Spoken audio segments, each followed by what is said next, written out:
So, hello everybody and welcome. Yes, welcome back here at BSN Network. Today we'll get back here at BSN Network. This is the BSN Network podcast here today. It is Thursday, January 21st. Hopefully everybody's having a good day so far and a good rest of their day. Yesterday, it is in fact January 21st today. Hopefully everybody's having a good day so far and a good rest of their day. Today, the New York Jets introduced head coach Robert Saleh. We'll be going over the interview. I watched it all. It was about 40 minutes or so. Saw it live. Obviously, Christopher Johnson had a statement. Joe Douglas had a statement. Saleh had a statement. And then they went into questions. I would say around 10-15 questions were probably asked. And probably 95% of them were for Saleh. The other 5%, there was one for Douglas, one or two for Douglas, and then there was like one or two for Johnson. But obviously, it's mainly for the head coach, for Saleh, to come in here and answer the questions. So, as we always say, the New York media is very tough. It is very, it's very hard. Which is why New York media, it's very hard. It's a lot of times these coaches and players sometimes it takes a different type of person to work in the New York media. Because a lot of these New York media people, they don't mess around. Like if you're not like you'll hear about it. If you're not doing good, if your team's not doing good, if you know what, or if you are doing good, you'll definitely hear about it. If you're doing good, they'll hype you up, they'll get you all pumped up and stuff. So the New York media is really crazy. A lot of media is, but he got his first taste today of the New York media. There was a ton of questions that were asked. Like I said, about 10-15 of them. I don't know exactly. I didn't count. But there was a lot of good questions, a lot of good answers. I really felt like he answered a lot of those questions in depth. Much better than our former head coach's press conference. The guy's eyes looked okay. Everything, he looked fine. But yeah, the New York Jets have officially introduced head coach Robert Saleh today. Obviously, a big day for the New York Jets. Hopefully this is, or what a lot of us Jets fans think is the turnaround of this franchise, is the turnaround of this team, having a turnaround of this team, having a chance at being respectable again. And that's really what a lot of us have, and a lot of us, I think, can see happening. Like I said, the Jets all these years have struggled. There's finally some light we can finally see the light at the tunnel now. We can finally start to see it. The sunlight is finally starting to peek through, and the Jets look like they're headed in the right direction today. Not even just today. Right now, they're headed in the right direction. So we'll get into that. We got Robert Saleh interview. We'll kind of read it. I took some takeaways. I had 1, 2, 3, 4, 5, 6, 7. I took down about 7 takeaways.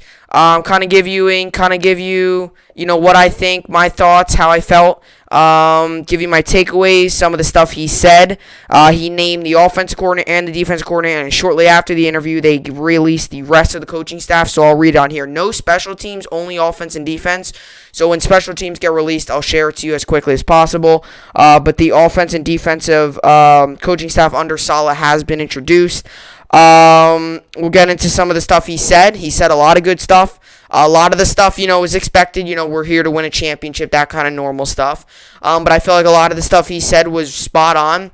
There were some things that he said that, not so much that I wasn't expecting, but there was definitely some things in there that, he definitely has a firm plan. He's not coming in here just trying to, he's obviously, his goal is to try to win games, but he's trying to build this he's trying to build this team the right way. And he really kind of expressed that really good. Like, he's trying to build this team the right way. Like, he's not just trying to get a bunch of random players here. He's trying to build this team the right way. And he said there's a lot of work to do. Like, you got to understand that. Obviously, the goal is to win a championship, but there's a lot of work to do with this team. So he really feels like he knows what he's going to do. You can kind of tell he hasn't mapped out, like, step by step what he's going to do. He's very, coordinated. He's like, okay, we get this guy. He's very coordinated, which is what I like in a coach. So we'll get into the Robert Saleh interview, kind of do that, and I'll read you the coach. Not going to go crazy in depth with the coaching staff, because I'll probably spend most of the time telling you what he said and stuff. And then buy or sell MLB rumors. I'll play this game again. Really been enjoying it. It's a lot of fun.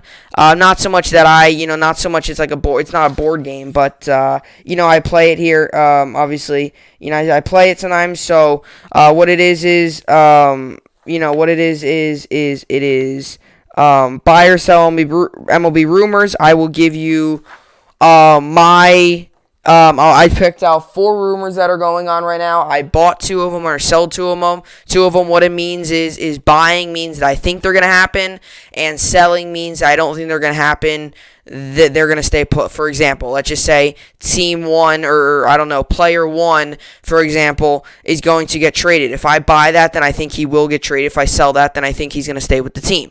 So we'll go to that, give you buy or sell. MLB offseason starting to heat up. Like I said this a couple weeks ago. I said 2021, January, it's going to start to heat up. We obviously saw Springer get moved yesterday. Brantley re-signed with the Astros. It was a false report. Brantley obviously re-signed with the Astros. Springer got moved. Obviously Lindor now. There's been a GM firing. There's been a couple pitchers. Now all of a sudden the Dodgers are interested in Bauer. So Real Muto all of a sudden got a contract offer. So things are starting to heat up. Yankees made some moves. Things are starting to heat up. So we'll get into that. Buy or sell MLB rumors. And the Yankees, there's one Yankee or a couple Yankee rumors on there as well, but we'll get to that. Then to finish it out, your casual New York Sports Report Fantasy, college basketball, Nets, NBA, Knicks, NHL, Rangers, Islanders, Kentucky, and Fantasy. Nets obviously lost yesterday. Rangers have another day off today. Islanders are back on the ice today against the Devils. So the Islanders play there. Kentucky lost last night. And Fantasy for both basketball and hockey are going pretty good. And the Knicks also play. The Nets obviously have a day off, and then the Rangers play again tomorrow as well. So, that's your usual New York sports update later on in the podcast. But with all that being said, this is the BSN podcast, and let's get right into it. So the new head coach of the New York Jets was introduced today officially. They made it official today. I mean, it was official a couple weeks ago, but I guess you could say today was officially official. He had his opening press conference. I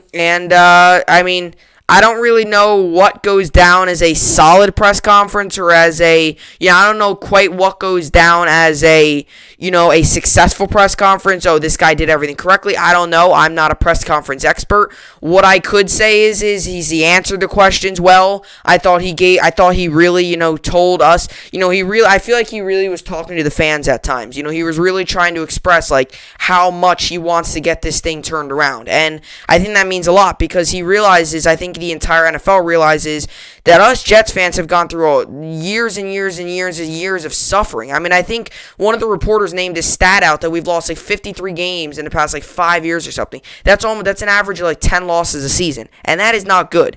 So obviously that's not good. So he really wanted to make sure that I think he really wanted to show us.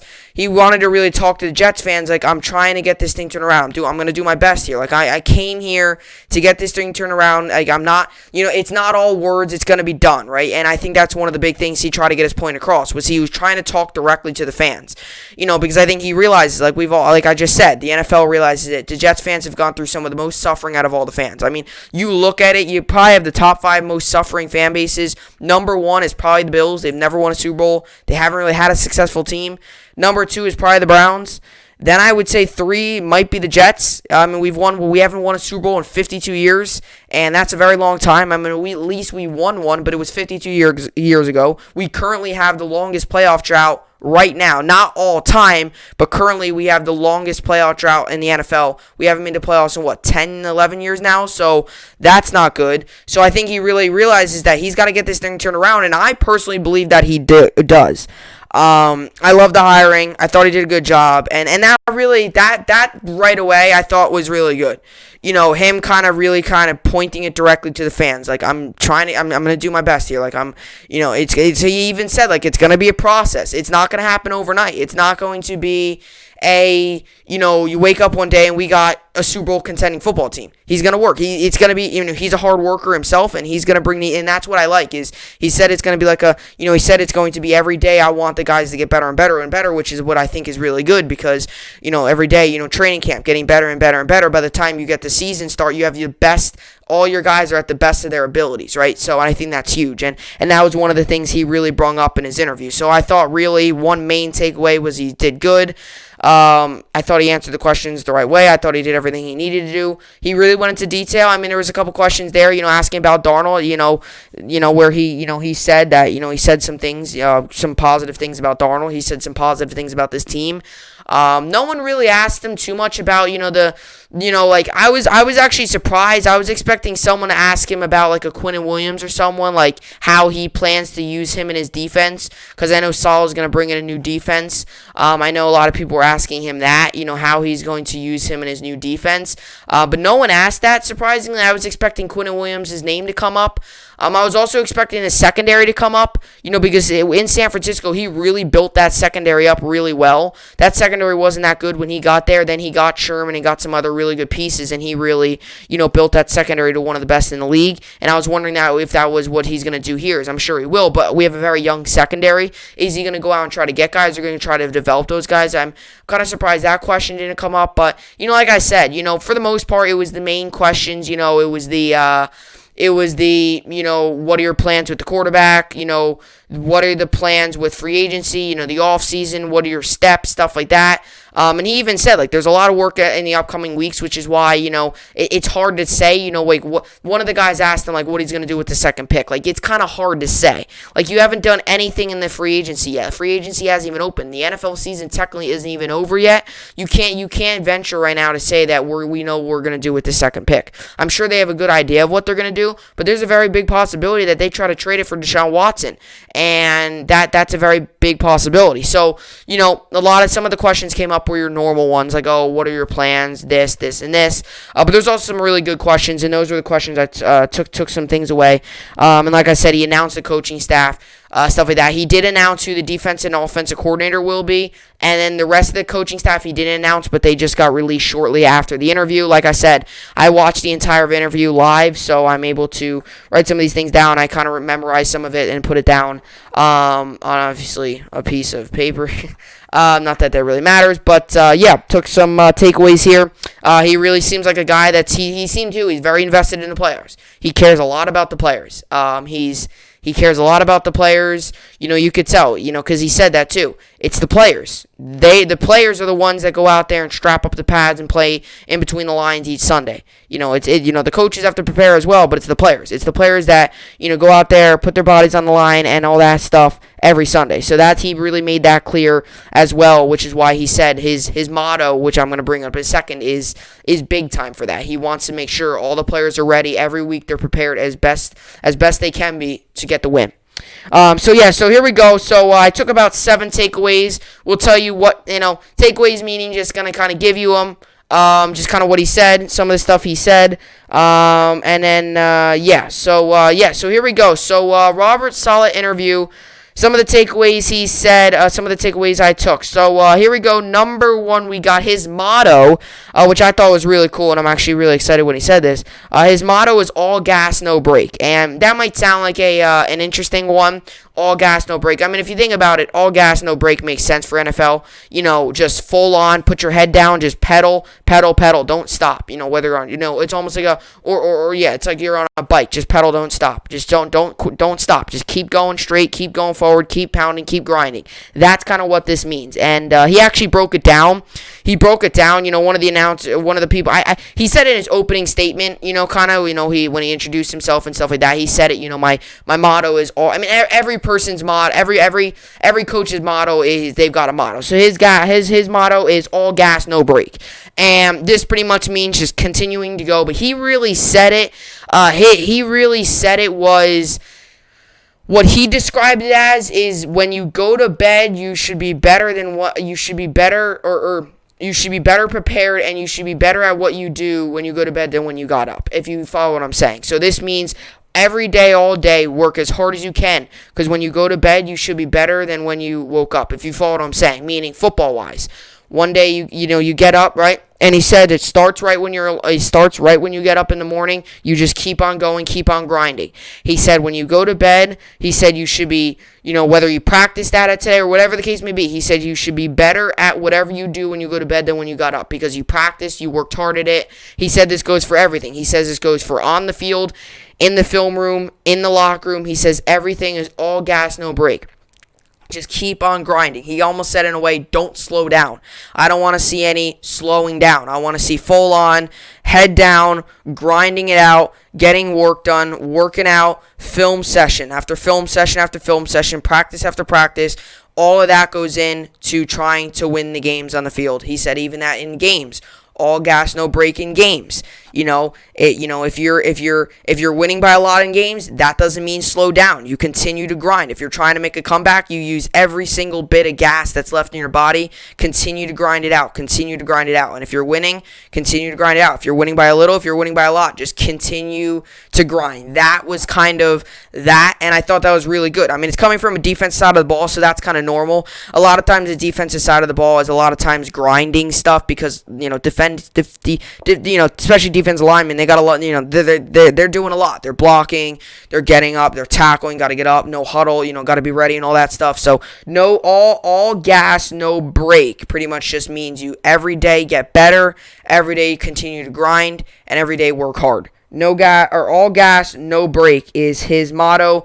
That was one of the takeaways, and I thought it was very good. I thought that was something really good because obviously a lot of these players, they always say how hard they work, and when you have a coach that, likes to see that, I think the players might even work extra hard there. So that is his motto. I really want to get that down. I mean, some coaches don't say it, but there's some coaches out there that will say it in, a huddle or the locker room speech. They'll say something. Whether that's like in this case, all gas, no break, whether it's, whatever the case may be. Every coach has a motto. Every player has a motto. His motto is all gas, no break, and that's kind of what it means. So that was the first takeaway. The second takeaway I really thought was really good, and this goes to show you I really feel like he's in a way, I feel like this is where he really trusts this organization, working together to make the decisions. And this was one of the things I wanted to see what was going to be the case.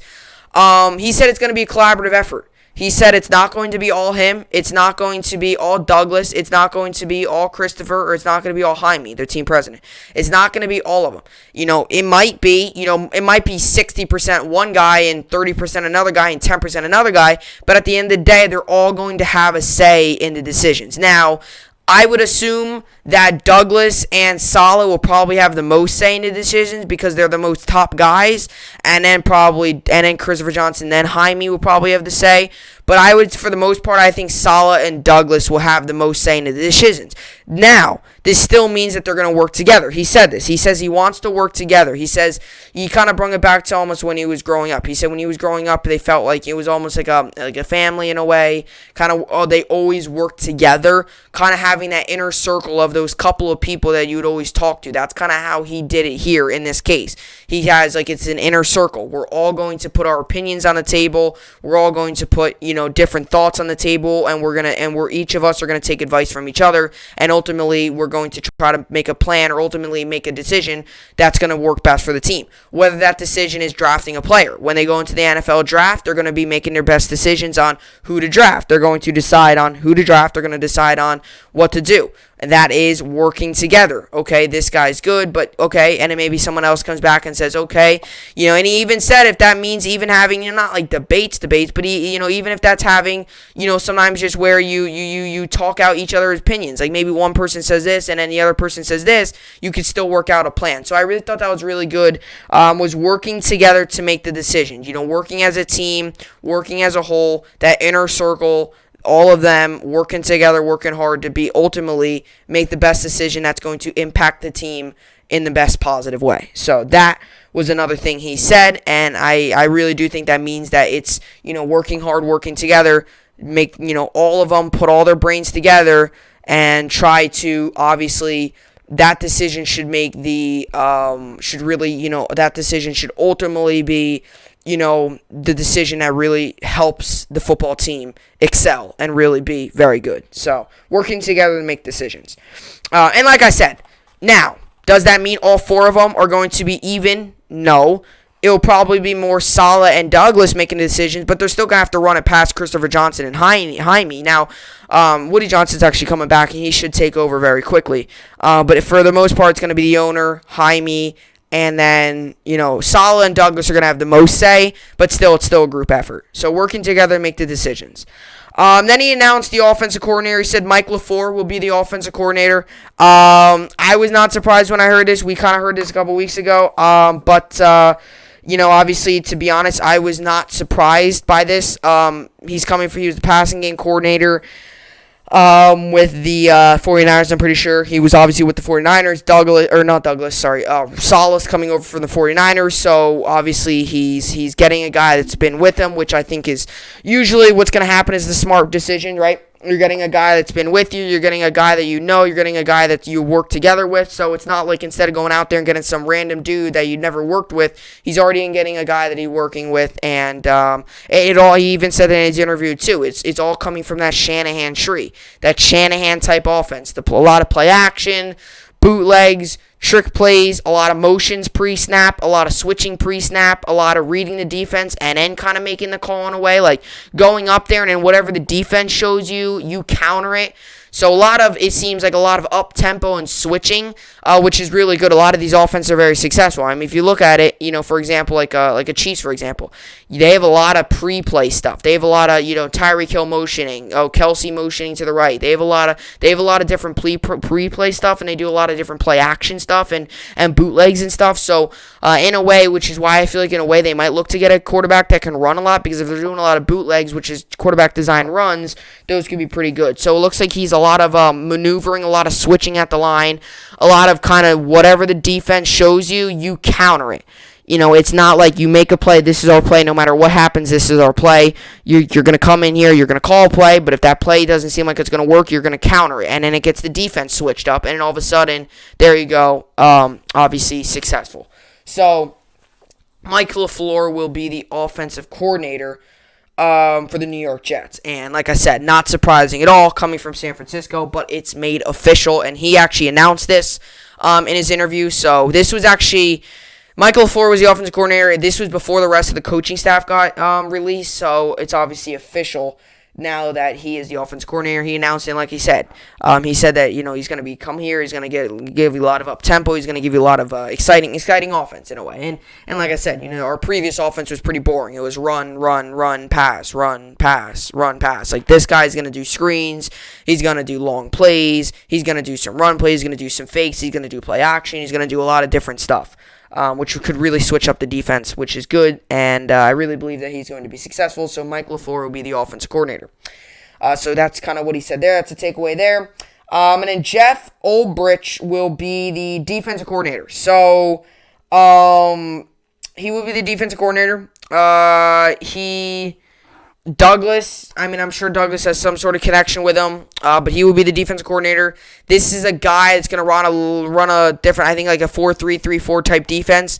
He's going to run a lot of different stuff. He's going to blitz.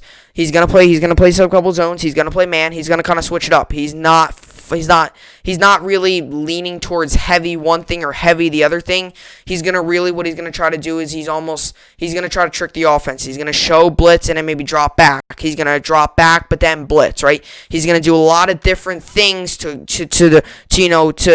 do a lot of different things that might make the offense, do a lot of different things that might make the offense in a way get like, okay, all right, what's happening? And all of a sudden forces the opposing offense into mistakes. That seems like what he's going to do. Whether that's lining up 7 guys on the defensive line and then dropping back 4 of the 7, and then all of a sudden you're like, oh my gosh, there's no way to throw it. Or whether that's putting 3 guys, 3 guys on the line, and blitzing all those linebackers and putting a safety over top to guard the mesh route, or whatever the case may be, he's going to run a lot of different stuff at you. It's not going to be heavy one thing or heavy the other. It's going to be a whole lot of mixing up. It's going to be, okay, I'm going to show blitz, but I'm going to drop back. And maybe I'll show blitz and then blitz. But it's going to be a lot of switching. So then it's almost in a way like if you show blitz one moment, then the offense changes their play, then you don't blitz. Or you don't show blitz, and then all of a sudden you do blitz. So it's going to be a lot of maneuvering, a lot of switching, and I ultimately think going to be a successful defense.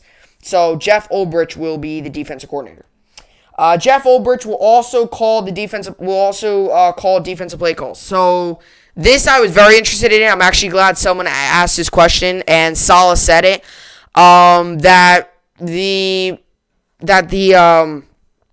Jeff Ulbrich will call defensive play calls. So this means that he will be calling the defense. He'll be calling what play to run. It won't be Salah. I wanted to know what this case was going to be. I had a feeling that it was going to be the defensive coordinator calling them. And the only reason I said that is because a lot of times head coaches are doing a lot of other stuff during the game. They're going to look at the offense. They're going to talk to some of these other players. They're going to be looking at some different film plays. They're going to be looking, obviously, at the defense. I'm sure Salah is going to have some input. It's not going to be 100% Ulbrich. I mean, I'm sure during the week and stuff, I'm sure Salah and Ulbrich will work together to figure out different plays and stuff. And I'm sure during the game, Salah might say, hey, this didn't work last time for them, or this did work last time, and the offense, we forced the offense into an interception, or this play did work, or this play was successful, whatever the case may be, and Ulbrich might be like, you know what, it's the same formation, let's run it again. So it might be that, but for the most part, it's going to be Ulbrich is going to be calling the plays, going to be his mic will be, his voice will be into the player's ear, which whoever the player with the helmet, usually that's the linebacker, one of the linebackers. If Mosley's back, it'll probably be Mosley. If not, then it'll probably be Neville Hewitt. But yeah, so Jeff Ulbrich will be calling the defensive play calls. Not really surprising, like I said. A lot of times you don't always see head coaches doing it. Sometimes you do, but like I said, the head coaches too have a lot of other stuff during the game. Whether they're talking to their assistants, whether they're in between commercials, or in between breaks, they're looking at the tablet to try to figure out that whatever the case may be, looking at the pass play or looking at let's just say they scored a touchdown for some reason for the offense. Let's just say the offense scored a touchdown. Salah will look at it, see what they did good on that play. If the defense makes a turnover, Salah will look at it, see what they did good, right? So that's why sometimes it's not because Salah's going to work on both sides. He's more defensive, but he's definitely going to check in on the offense and make sure that the offense is obviously doing their job as well. Jeff Ulbrich will be 100% defense, so he will be calling the defensive play calls. The new organizational structure, and so Salah reports to Douglas. So this kind of goes back to my earlier one about working together. It used to be Christopher Johnson making the decisions, deciding things. But instead, it's going to be Salah making the first decision, and he's going to report it to Douglas. And if it gets past Douglas, then it seems like it looks like things are going to go well. This means, let's just say, I don't know, he wants to start a new player. Let's just say, I don't know, he wants to put this guy in the 53-man roster. He says, you know what, Douglas, I really like what I've seen out of this guy. Can I put him on the roster? If Douglas approves of it, once again, kind of a little bit of a collaborative effort. Everyone kind of hears about it. Everyone will kind of have a say in it. Let's just say Douglas approves of it, then obviously, Johnson will have it run past by him. Obviously, by then, he'll probably have to say yes. He's not going to just randomly shoot it down. But for the most part, obviously, it's going to be Salah to Douglas, kind of the two front guys there, making the main decisions. That's probably what it's going to be. It's going to be the new organizational structure. So whether that's, hey, can I put this guy in, or for example, let's just say it's, hey, I don't know, let's look at this guy on waivers or this guy in free agency, or for a regular season standpoint, I want this guy to start this week. Run it past Douglas. Douglas says, all right, I think it's a good move. Then that's how it's going to be. It used to be like Johnson used to be like, okay, hey, I think we should do this.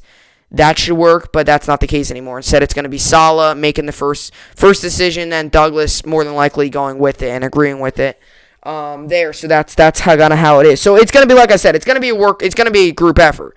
But for the most part, it's going to be Salah reports to Douglas. It's going to be Salah and Douglas making the decisions and then running past Johnson and Jaime. So for the most part, it's going to be Salah and Douglas there. So that's the new organizational structure, and I think that's going to work because the other one obviously didn't work. This one should work.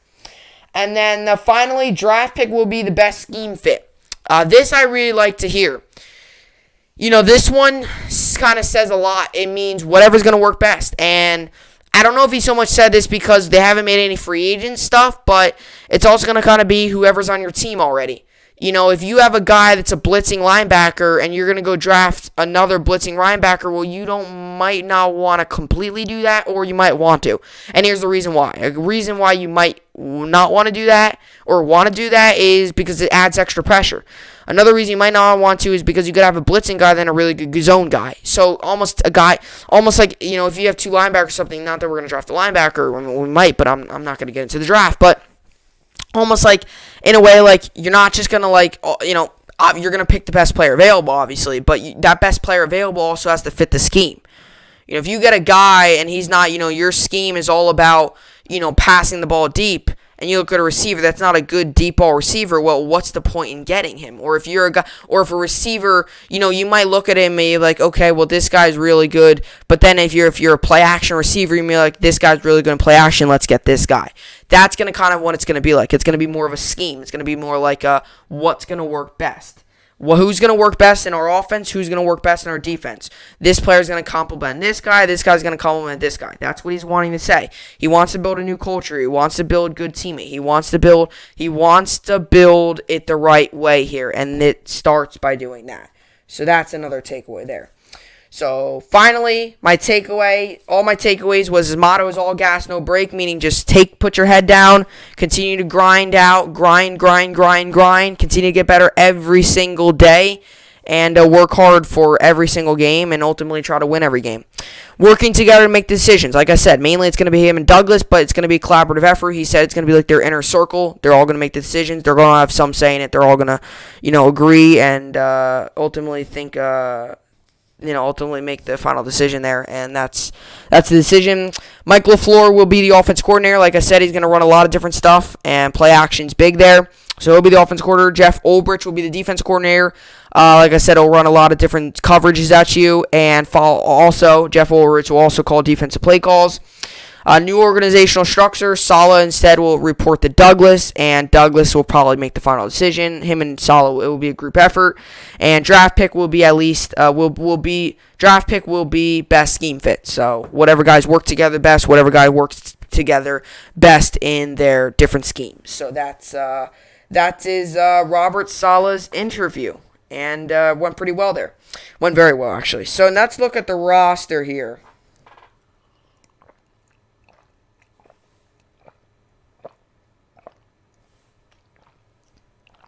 All right. So let's see the roster here.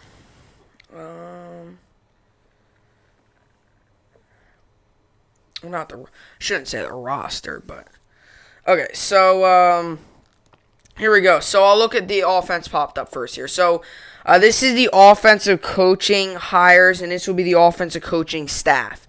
So the offensive coordinator, like I said earlier, will be Mike LaFleur. The wide receivers coach will be former wide receiver. Wide receivers coach will be Miles Austin. The quarterbacks coach will be Rob Calabrese. Offensive assistant will be Todd Washington. Offensive line coach and run game coordinator will be John Benton. Passing game specialist will be Greg Knapp. John Taylor Embry will be running backs coach. Billy Vandermerk will be offensive assistant. Ron Middleton will be tight ends coach, and Mac Brown will be offensive assistant. So those are your offensive guys, and then defensive side of the ball, your defensive guys will be defensive coordinator will be Jeff Ulbrich. Aaron White-Cotton will be defensive line coach. Nate Oley will be assistant defensive line coach. Chip Vaughn will be defensive assistant. Ricky Manning Jr. will be defensive assistant. And Hayes Pollard will be defensive assistant. So, not as many coaching on the defense side of the ball because you don't have all those different positions. Stuff like that. So, that's it. And then, obviously, Mike LaFleur and Jeff Ulbrich will be your main coordinators, offensive coordinator LaFleur, defensive coordinator Ulbrich. So, like I said, coaching staff-wise, everyone, like I said, it's all about, getting a good coaching staff in here. But, your main guys are going to be the offensive coordinator, defensive coordinator, and obviously the big guy, the main guy is the head coach. So we'll see how this all meshes together. And like I said, every coach brings in their own staff. That is one thing that is not really a collaborative effort. That is what Saleh wants to do. Not what Douglas Reed wants to do. That's Saleh. That's all Saleh. It's not just every coach. You get a new head coach, they're going to bring in their own guys. That's just how it is. Which is obviously why you see LaFleur coming from the 49ers, who worked with Saleh. It all connects. It's almost like connect the dots in a way, too. Sometimes coaches, they'll coach with this guy, either former or with their most recent team, so they'll bring him over. So that's what Saleh did there. But, yeah. Like I said, I'm really excited to see how this team really does with all these, different additions, with coaching and possibly, getting some different free agency. And like I said, at the moment, you look at the coaching staff, I think this is a perfect coaching staff that we need. But you could also look at it as I also is the fact that you also want to look at it as, let's see, we also want to look at it as, who do we get in free agency? And that's where you could really tell this team. Because at the moment, we could see the light at the end of the tunnel. But we can even see more light if we get free agency here. So, right now, as crazy as it may sound, it's pretty good to be a Jets fan. Because it's finally looking like we're finally building this thing the right way. And that is really good news there. So, that is Robert Sala's interview, and coming up next, I'm going to give you the buy or sell MLB rumors. I will give you the top MLB rumors, players that are still available, and tell you if I buy it or if I sell the rumor coming up next.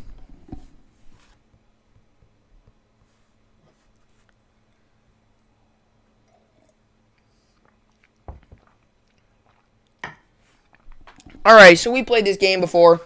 It's called Buy or Sell. I enjoy it. I should make my own board game of it. Buy or Sell. Should make it out of like the sport. So you can get, obviously, the different board games. You can get all the different board games. Should make a board game that has Buy or Sell on it. Sports, though. Like, I don't know how you would do that.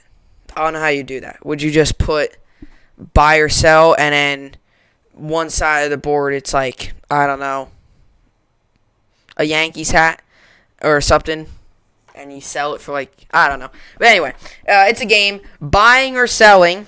If I buy it, it means that I believe it's going to happen. If I sell it, it means that I don't think it's going to happen. I've done these before. I've gotten some correct. I've gotten some wrong. I don't really track it, but some I memorize. Like George Springer, I thought was going to the Mets. I did one of those. I was obviously wrong. Lindor to the Yankees, I bought that. I was obviously wrong. I did LeMahieu re-signing with the Yankees. I bought that. I was correct. And the Yankees signing a pitcher too. I think I bought that, and I was actually correct. So I've got some good ones, and I've got some bad ones. And there's also been ones that were undecided. Like, for example, a Trevor Bauer. Would he sign with this team? He hasn't signed with anyone yet, so I have no clue if it's if it's right or not. I had him the one time, Trevor Bauer signing with the Mets. I had it a buy, but right now, if you told me you would sign with the Mets, I don't so much know if I would buy that anymore. Just saying, Bauer is not on this list. These are some unique ones. These aren't Bauer's not on this list. But, I mean, I will probably do a buy or sell with the NFL as well. It's not something that I, plan on doing. It's sometimes just something, sometimes I just think, if there's some rumors that are popping around and stuff, for example, the Real Muto Big Money, that's on here. Not going to tell you if I bought it or sold it, but that's on here. So there's obviously a lot of that. There's not one main thing where it's only this team or only this player or only this position. It's just a bunch of different rumors, different things that have been floating around. I mean, there's one on here that's been floating around for 2-3 weeks. So, just hasn't been decided. That's why I think with everything heating up, I think there's going to be a lot of decisions made. And you also got to look at it. It's January 21st. Pitchers and catchers report in about a month. Maybe even less than that. They report late February. So, February they report. So, you got to get going there. But yeah, so here we go. So, I will buy or sell, like I always do. And we'll see if I'm right or not. I mean, I'll tell you if I am, but we'll get it going here. So here we go. Buy or sell MLB rumors. I have 4 on this list, and I also have 4 on this list. 2 of them I bought, 2 of them I sold, and yeah. So here we go. Buy or sell MLB rumors. Here we go. Starting it off. Masahiro Tanaka going to Japan. This is the rumor that I was just talking about being about a couple weeks old by now. This was the rumor that has been around for a little bit now. It has definitely, made some, people wonder what's going to happen with what's going to happen with Masahiro Tanaka. There's been a lot of rumors surrounding him going to Japan, obviously going back to his home area where he grew up, going back to where he originally played, and just playing there. There's been a lot of cash stuff going on there about this, and I actually do buy this. I don't know if I've already said it, but I do buy this. And here's my reasoning is, the rumors have came out so many times that he's going to probably not re-sign with the Yankees, and he's going to want to go to Japan. And I think it's also because he's getting slightly older now. He's getting slightly older, so it might be time for him to go back to Japan. Go back, kind of just, in a way, like it's almost like retirement baseball. Go back there, pitch for your hometown team, and just go out there, and I'm sure he wouldn't be bad because the level is so much different, but go back there and pitch there. And he also said the money there, he's going to get a lot more money there than he would here because teams don't want to so much pay him all that money. And I would like to say this, I'm not personally a big fan of Tanaka. I don't hate him, I don't love him. To be honest, I'm kind of, meh. I mean, he has moments where he looks amazing. He also has moments where he looks like he doesn't even know how to pitch. So, preferably, I like the moments where he knows how to pitch because obviously that helps us win. But for the most part, I think that Masahiro Tanaka will be going for Japan because this rumor has popped up so many times. And for the amount of times it has popped up and the amount of times we've gotten real information from his agent, I just don't think this is not going to happen. I think he will go to Japan. And if he doesn't, then I don't know what's going to happen because I don't think another team's going to sign him. Masahiro Tanaka going to Japan, I buy this rumor. Next up, Marcell Ozuna going to another team. I buy this as well. Marcell Ozuna obviously currently is the outfielder for the Atlanta Braves. I buy this, okay. Marcell Ozuna, according to Buster Olney of ESPN, said it's highly unlikely Marcell Ozuna reunites with the Atlanta Braves. Obviously, he had an excellent year last year. The Braves as a team had an excellent year. Obviously, made the MLB bubble, obviously made the MLB playoff bubble. Got to the NLCS, was obviously blew the 3-1 lead to the Dodgers and could not win it. But still, they got to the NLCS. They got a lot of young talent. Here's my thing: first off, they got a lot of young talent. Ozuna is not that he's young, or it's not that he's old, but he's not young either. He's right about in the middle. His contract's pretty big. He had a very good year last year. I just don't know if this is a guy that you're really going to want to. I just don't really know if this is a guy that you're going to so much want to, invest that much money in for a guy that you don't know how much longer is going to be in the MLB. A very good year. He's just, it's when you have guys like Acuna and Albies and you already have a veteran in Freeman and you guys like Albies and Acuna and Swanson and a young pitcher in Max Fried. This team's really young and they're growing up here, and I think they might want to save the money for some of these younger guys as they get older, give them the big paydays and stuff. So I think this might be the start of something, kind of hinting like, hey, we're going to wait it out. Ozuna was very good, but we're going to wait it out and give some of these younger guys the money. So Marcell Ozuna going to another team, not going to reunite with the Braves. I buy this rumor. Next up, JT Realmuto going to the Phillies. Okay, we've heard this how many times now? Realmuto is going to another team. Realmuto is going to go to this team. Realmuto is going to go to this team. I don't think he is going to return with the Phillies. So I sell this. And I know we heard a couple days ago and even yesterday, JT Realmuto, $100 million contract. The Phillies offered him one.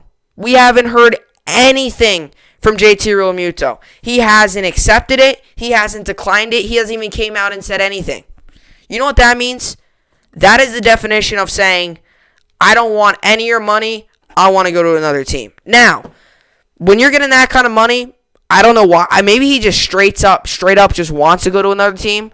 But I sell this. There's been too many times this year we've heard about JT Realmuto, right, not going to another team. We've heard it too many times.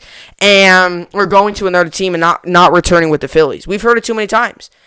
I can't imagine this is true. I really can't. I can't think this is true. I don't think he's going to go back to the Phillies. I think he's going to go to another team. And I think even if he really was going to go back to the Phillies, it would have been one of those, it would have been a $100 million contract. I'll take it. Give me the money. I'm coming back. It would have been that. But it's not. He's not going back to the Phillies. I can almost guarantee that. And the reason I can almost guarantee that is just the fact that he's just not going back to the Phillies. I can almost guarantee. I'm not going to guarantee it, but when a team offers you $100 million and you don't say anything and you just let it be, that's got to be kind of fishy. That's kind of got to be obvious that he's not going to return, right? JT Realmuto going back to the Phillies. I sell this rumor. And then lastly here, we got Gleyber Torres getting traded. I actually sell this now. Yankees fans, you might think this is crazy, but there's been a lot of rumors going around. Actually, there was, I don't know if it was a false report or whatever, but there was a report that went around a couple days ago about Gleyber Torres and Luis Castillo trying to trade. And Gleyber Torres was supposedly in that trade. Now, the Reds never accepted it. Now, the Reds general manager and I think the team owner, something like that, came and said that trade never was the case, but a lot of times teams do that when they're trying to keep it undercover. But supposedly Gleyber Torres' name was in that trade, so that has spiked up a ton of possibility talk of let's trade this guy for this guy, let's trade this guy for this guy, right? Especially the fact that LeMahieu signed back, so Torres will be playing shortstop again, which wasn't his most successful position. He's good at hitting, it's just fielding's got it better. There's been some rumors that we might trade him for a real shortstop. I don't buy into any of this stuff. And I'm telling you, Yankees, I would be very angry if we trade Torres. First off, I have a pop head of him, and I really like Gleyber Torres. And second of all, he's a very good player. And I wouldn't be concerned. I don't think Cashman's that stupid. He's stupid, not that stupid. I shouldn't say stupid because he made some good moves, but he's not good. I don't think Cashman's very good. So, I'm going to go sit here and say that I sell this rumor because as much as I don't like Cashman and I don't think he's that good, I don't think he can be that crazy out of his mind to get rid of Gleyber Torres. So, Gleyber Torres getting traded, I sell this rumor.